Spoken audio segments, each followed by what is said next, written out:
do with terrorism.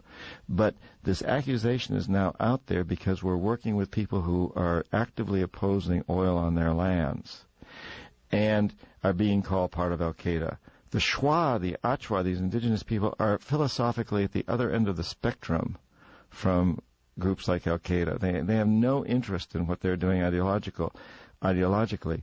The problem is that if they end up fighting the oil companies and the mercenaries that are attached to those companies, they can't do this with blowguns and machetes. They're going to need real weapons. And the only place today that these kinds of people can go for real weapons and weapons training are the terrorist organizations. So ultimately, people who oppose us for the best of reasons and often very legitimately and ideologically, the problem is that if they end up fighting the oil companies and the mercenaries that are attached to those companies, they can't do this with blowguns and machetes. They're going to need real weapons. And the only place today that these kinds of people can go for real weapons and weapons training are the terrorist organizations. So ultimately, people who oppose us for the best of reasons and often very legitimately end up having to join the terrorist movement, the worldwide terrorist movement, because they have no other options. And I think that's scary. I think people should have a right to defend their lands and someplace to turn to get support. But we've seen to it that they don't have any place to turn. We ourselves in this country did the same thing when we opposed England. When the Minutemen opposed the British Empire, we turned to the French, we turned to the Hessians, we turned to many other places to help provide us with arms and moral support, financial support, and military support. People always need, people coming from the grassroots need help. They need support. And today, there's none out there for these kinds of people except the terrorist organizations. And it's my understanding the British back during that time called us terrorists because we did horrible things like individually would hide behind trees while we shot our muskets. Well, we were terrorists. George Washington and Thomas Jefferson and Tom Paine and all the patriots and the signers. When all those men signed the Declaration of Independence, they stuck their head in a noose. They were traitors to their government, which was the British Crown.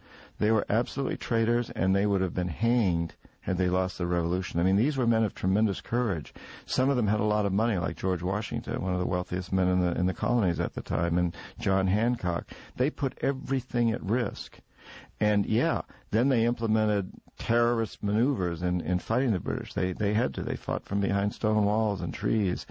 The Minutemen were the equivalent of the modern day terrorist organization. But we were doing it for a just cause, right? And, the truth is, so are a lot of these other people. If we understood what they're fighting against us, that's a tough one. But I think we've reached a point in time where we all need to exercise the kind of courage that George Washington and those other patriots exercised. We need to be willing to put our heads in a noose to make this a better world. We have the opportunity now to create a better world.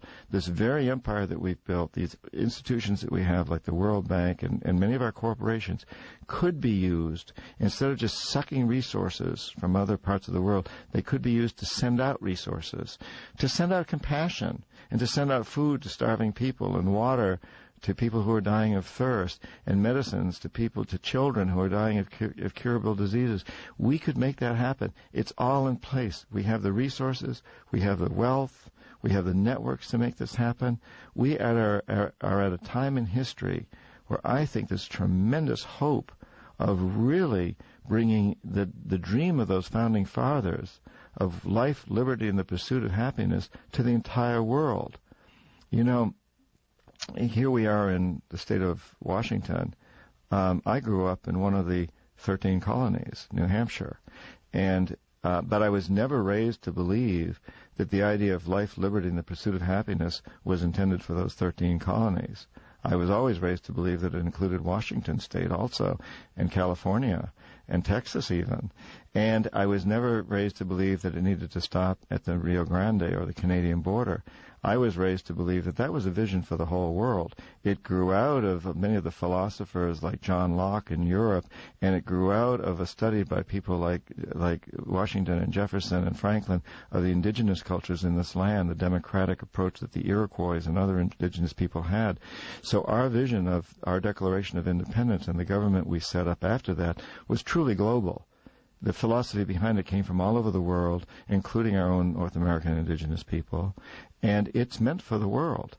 We have now reached a point in time where we can take this out to the world. I'm not talking about one world government. I don't think that's wise at all, but I am talking about creating a situation where people all over the world feel that they have the security to exercise the kinds of freedoms that we can exercise in this country, where a Filipino or a Nicaraguan doesn't have to come to the United States to feel that they can gain those rights, but can stay in their own country and have those same rights. And that's what we need to be focused on. And I have tremendous hope in that.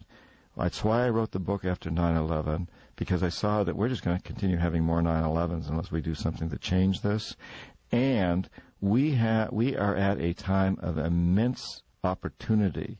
We Americans can take this empire and put it back into the Republic and take that idea of the Republic to the whole world and show great compassion and in the same time guarantee our own security here at home.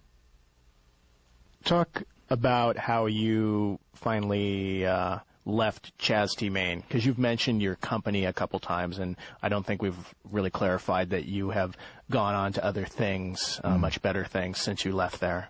Well, you're right. And the guilt got to me, and in the book Confessions of an Economic Hitman, I spent quite a lot of time talking about how I struggled with this guilt from the very beginning, but I was seduced by sex, money, and power, and continued for a number of years.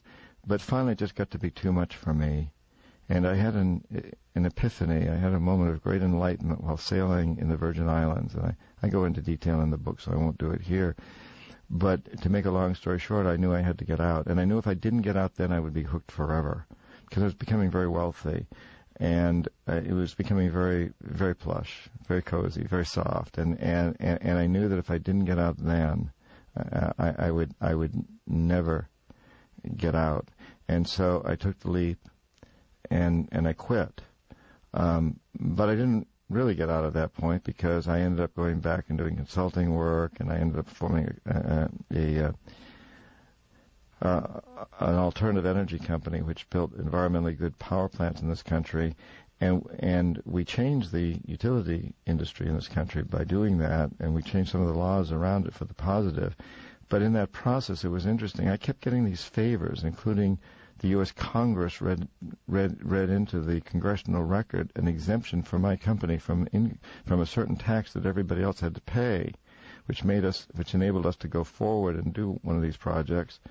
I kept getting these favors that I knew came as a reward for my service as an economic hitman.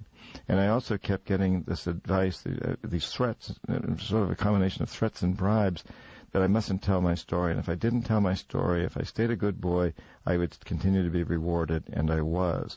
So even though I got out of the system and quit the company, quit Charles T. Main, which shortly after that was sold to another company, no longer became a closely held partnership, but was sold to another company, and eventually the Main logo and name was retired in the mid-'80s. But once I got out, I still continue to be very highly influenced by the profession and the people around it, including in the 1990s, I was ready to write this book. I called it at that time Conscience of an Economic Hitman, but I'd begun it. It's changed since then, but the foundation was there. The word got out that I was writing it, and a major engineering firm brought me on as a consultant with nothing to do. I didn't have to do anything except fly down to Rio de Janeiro and take a few private jets around periodically and go to dinner with the rich and famous of the world. And they paid me $500,000, basically not to write the book. I took the bribe. And I continued to take these bribes, and I continued to take the safe way. and feeling guilty about it. Meanwhile, I had a daughter. She's growing up. I'm feeling kind of guilty about it, but I'm assuaging my guilt by doing a lot of nonprofit work with indigenous people all through the 90s. I ran an organization called Dream Change. It was still a great organization.